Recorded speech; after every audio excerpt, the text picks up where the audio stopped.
Waalaikumsalam warahmatullahi wabarakatuh. Selamat siang Bapak Ibu. Yang saya hormati Bapak Ibu sekalian, Dewan Guru.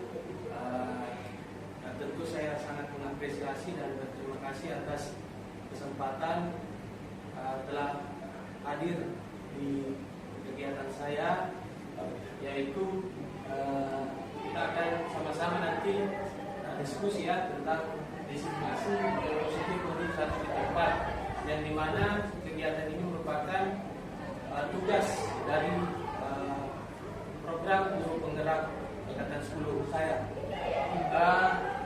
Mungkin Bapak Ibu sudah tidak asing lagi terkait tentang budaya positif ya, yang dimana pasti di setiap awal semester pasti Bapak Ibu sudah melakukan namanya keyakinan kelas.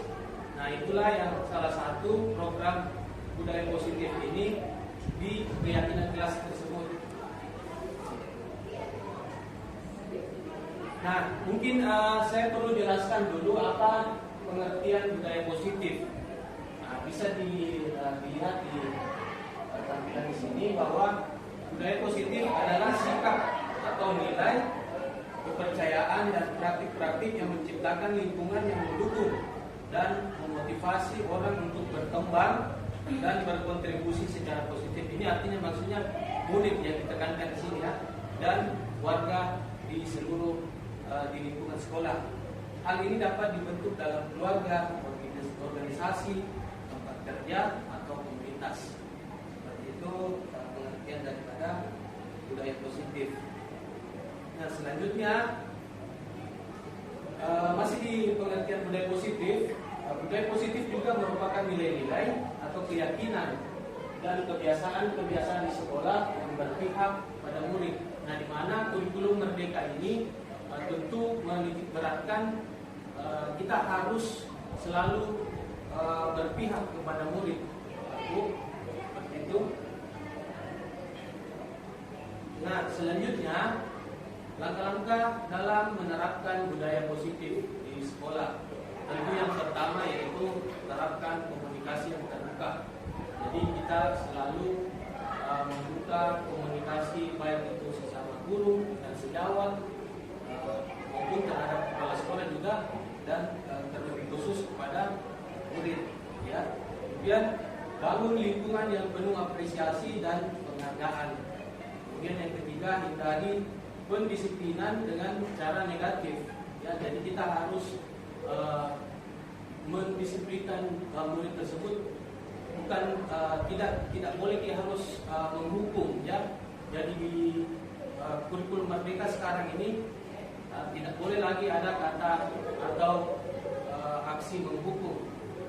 Kita harus sebagai posisi manajer, nanti akan dijelaskan.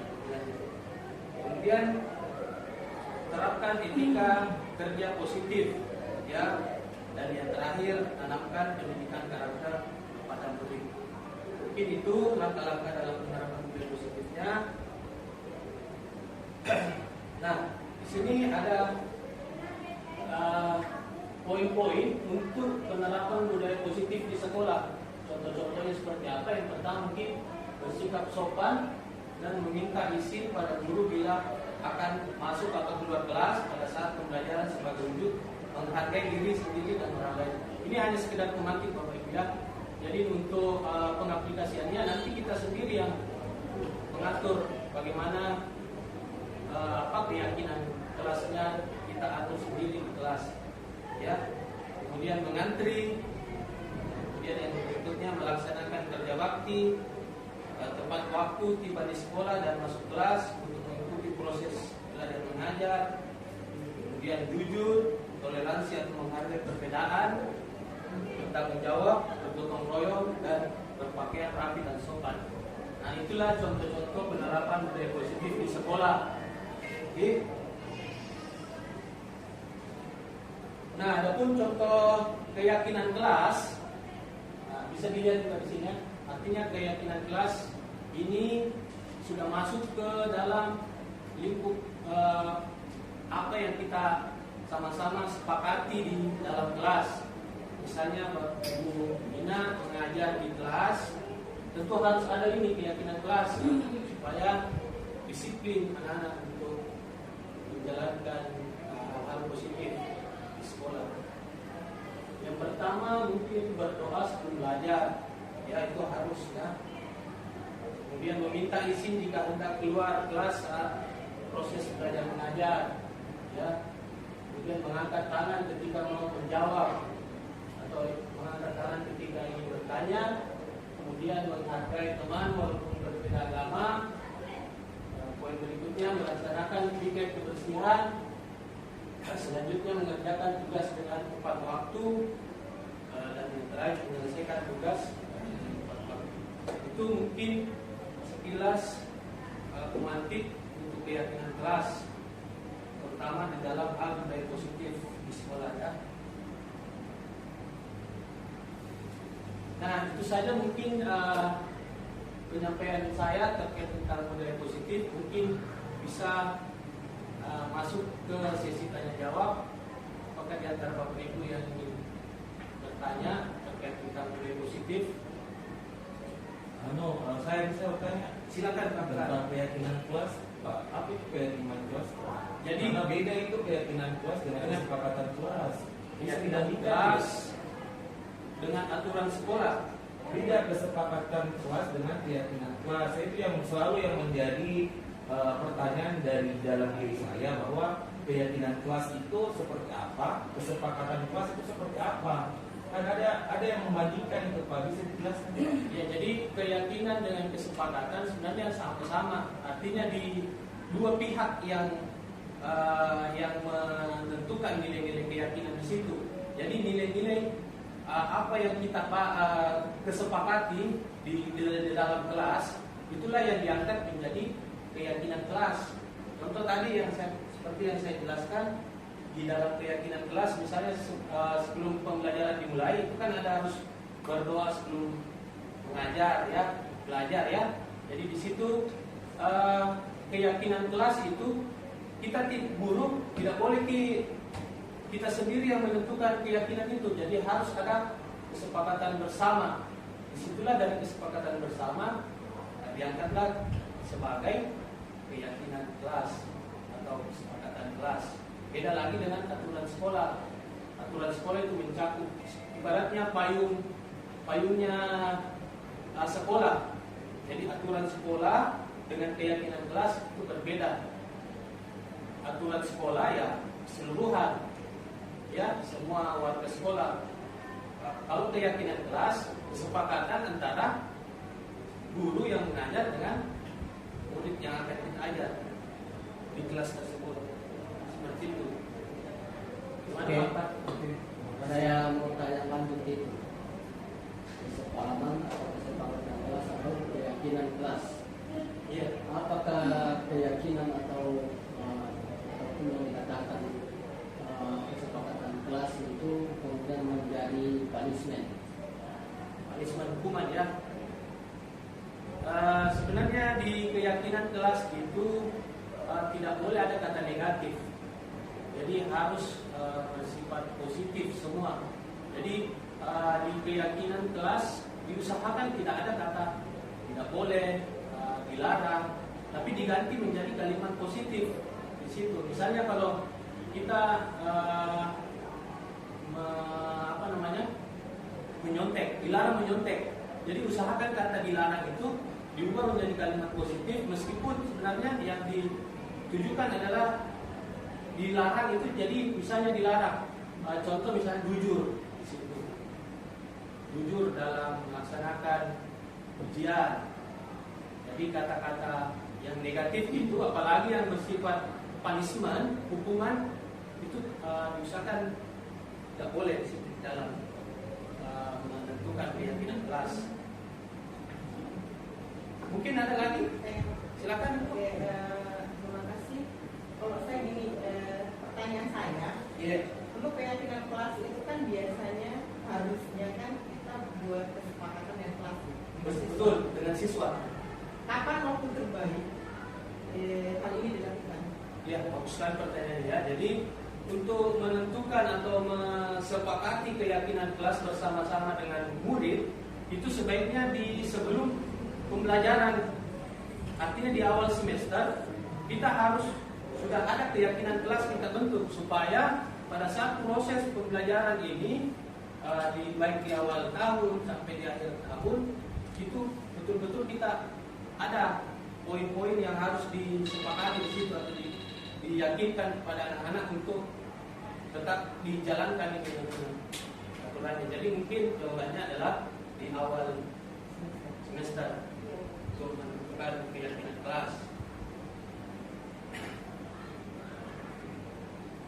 Mungkin masih ada yang lain? Kalau tidak ada lagi, berarti iya silakan Pak. berarti keyakinan kelas sama kesepakatan kelas itu sama. Sama. Sama. Ya, yang membedakan adalah aturan sekolah. Aturan sekolah. Iya. Kalau aturan sekolah berarti dia masuk kategori kesepakatan sekolah. Beda lagi Pak. Beda lagi. Aturan sekolah dengan keyakinan dan kesepakatan kelas. Kesepakatan, keyakinan, berarti ada nilai-nilai yang akan kita sama-sama bertanggungjawabkan. Mungkin kesepakatan itu apa yang mau dijadikan komitmen bersama, Ya. dan di make sure di keyakinan kelas, yakinkan kembali.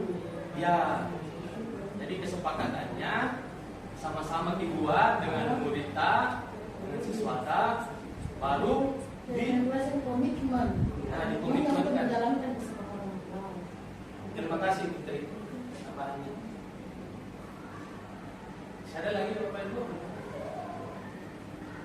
Kalau tidak ada, kita akhiri. Sangat clear, Pak. Ya, baik. Terima kasih Bapak Ibu ya.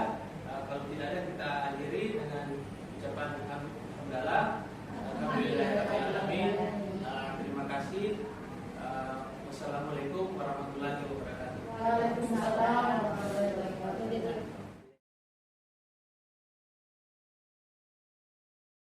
Baik, bismillahirrahmanirrahim. Assalamualaikum warahmatullahi wabarakatuh. Waalaikumsalam warahmatullahi wabarakatuh. Selamat pagi. Bagaimana kabarnya anak-anakku sekalian? Sehat Pak. Alhamdulillah sehat ya semua ya. Pak. Apakah kalian tahu apa itu keyakinan kelas? Tidak Pak. Tidak ya. Jadi keyakinan kelas adalah sama seperti aturan sekolah. Ya, pernah dengar aturan sekolah? Tata tertib kelas. Nah, itu mirip-mirip sama seperti dengan keyakinan kelas. Jadi keyakinan kelas adalah sesuatu yang kita yakini.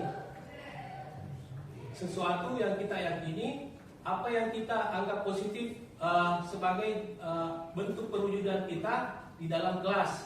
Ya, jadi itu nilai-nilai yang kita tulis, kita yakini untuk kita harus lakukan di dalam kelas.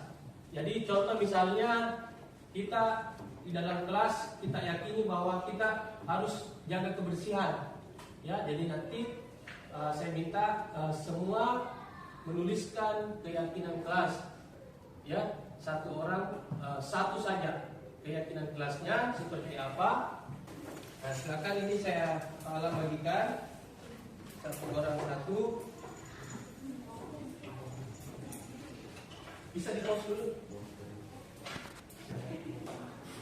Silakan ditulis itu. Usahakan jangan sama ya. Siapa?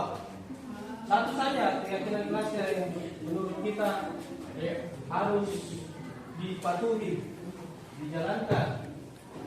Sama seperti aturan kelas, aturan sekolah. Cuma di keyakinan kelas ini lebih mengerucut ya dibanding aturan sekolah.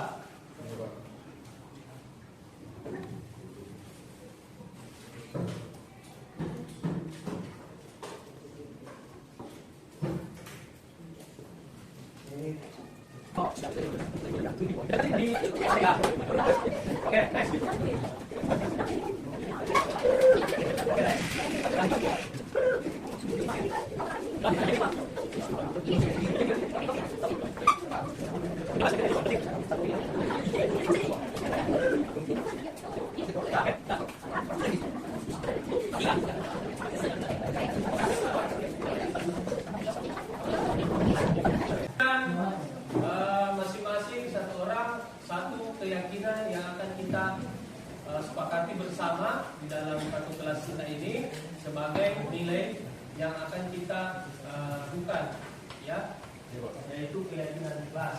Keyakinan kelas 10-8. Jadi poin yang pertama adalah saling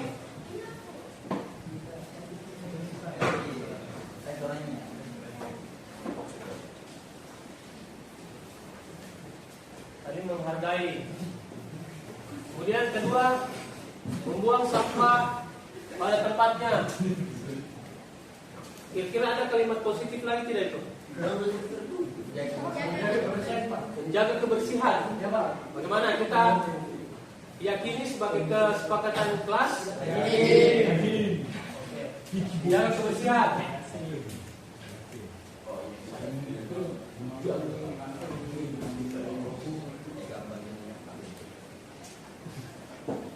Yang ketiga, bersikap tertib selama pelajaran berlangsung. Bersikap tertib selama pembelajaran berlangsung. Menjaga ketertiban kelas. Ketertiban kelas. Oke. Sepakat? Sepakat. Jaga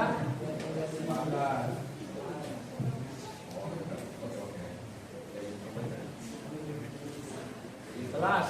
Ya. Yang keempat, kalau sudah saya cabut bilang, mengerjakan semua tugas yang diberikan. Oke, baik, sepakat ya. Nah, untuk itu anak-anakku sekalian, kalau kita sudah yakini ini 7 poin di atas sebagai bentuk keyakinan kelas kita.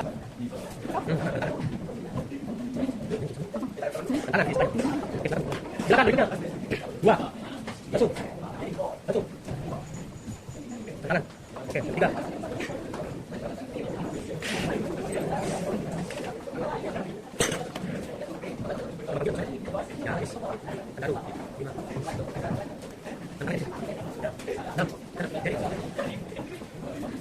Oke, berikutnya 7. Next. Tambah lagi ke sini. Tambah ke 10. Next. Next. Ayo.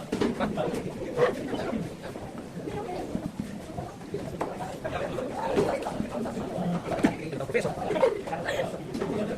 Oke. Ganti beres.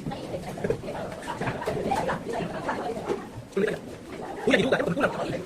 Sebentar dulu di situ. Next, cepat.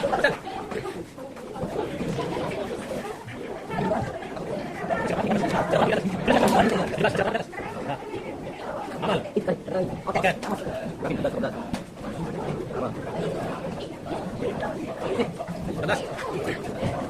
Saya lagi tiga. Saya tiga lagi. Sembilan. Kamu. Oke. Karena saya pakai kata.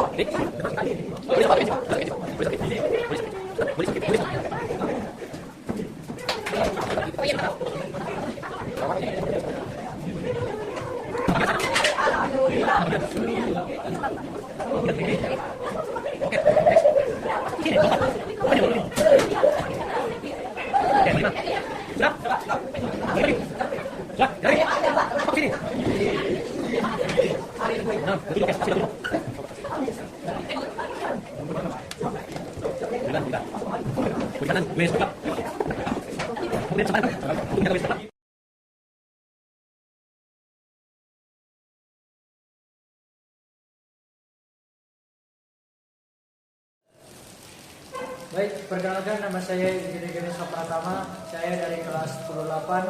Saya dalam membuat keyakinan kelas tentu saya senang sekali dengan adanya hal ini, tentu membuka ajang diskusi antara kami sebagai siswa dan juga guru sebagai Pak Alam di sini, di mana adalah guru PJK kami. Dan ini juga merupakan bentuk dari kolaborasi antara siswa dan guru. Jadi tidak hanya kesepakatan antara guru saja, tapi kesepakatan antara siswa dan guru juga.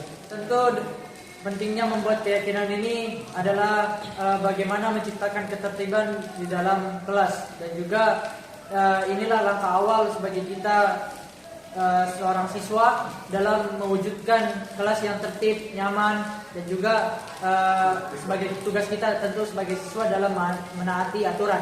dan dimulai dari kelas. Baik, Assalamualaikum warahmatullahi wabarakatuh. Perkenalkan, nama saya Muhlis Alfres Yasin dari kelas 10-8. Perasaan saya tentu saja kita dapat mengutarakan pendapat-pendapat kami mengenai keyakinan-keyakinan yang akan kita buat di kelas. Baik, dengan adanya keyakinan kita dapat menciptakan ketertiban di dalam kelas. Assalamualaikum warahmatullahi wabarakatuh. Perkenalkan, nama saya Dini Cikunia Binita Wahabasila dari kelas 10 Baik. Tentu saya merasa senang karena di sini kita bisa mengutarakan pendapat kita masing-masing apa yang perlu dijaga dalam kelas kita. Baik. Tentu membuat keyakinan di kelas itu penting karena kita bisa menjaga ketertiban di kelas dan juga dalam proses belajar dan mengajar itu menjadi damai, tentram dan bisa fokus belajar.